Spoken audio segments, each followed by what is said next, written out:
Hei kaikki fantasian ystävät! Milloin olet viimeksi sukeltanut seikkailuun, joka on vienyt sinut aivan mennessään? Haluaisitko kokea sen tunteen aina uudelleen? Minä olen Kirsi Salonen ja tulen kertomaan teille Orderasta.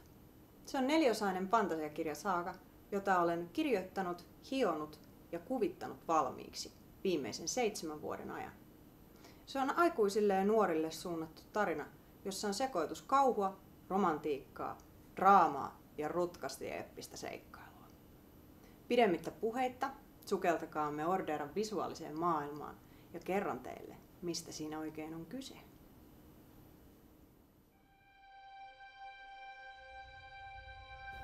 Orderan planeetta on valon ja ikivanhan pimeyden kaksoismaailma, jonka asukkaita ohjaa alkukantainen voima, jota kutsutaan hohdoksi. Jumalten toimesta 2 toisistaan tietämättömän maailman tasapainoon syntyy särö, jolla on katastrofaaliset seuraukset.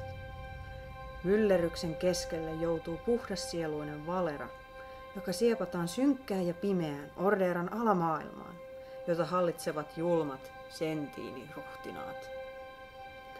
Valeran isä Kafko haluaa saada tyttärensä takaisin hinnalla millä hyvänsä, ja hän joutuu kääntymään mahtavan Aharen keisarivaltion nuorimman hallitsijan puoleen saadakseen apua.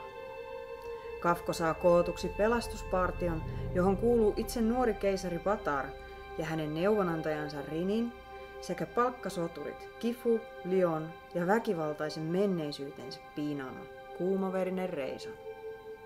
Riitaisille ryhmän jäsenille paljastuu pian, kuinka lähes mahdottoman tehtävän eteen he joutuvatkaan, ja moni heistä joutuu kysymään itseltään, kuinka pitkälle olet valmis menemään pelastaaksesi sielun, jota et ole koskaan nähnyt.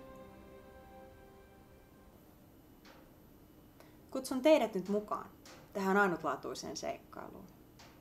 Pistin pystyyn tämän kampanjan, jotta saisin toimitettua Orderan teille juuri sellaisena, kun olen sen alun perin tarkoittanut.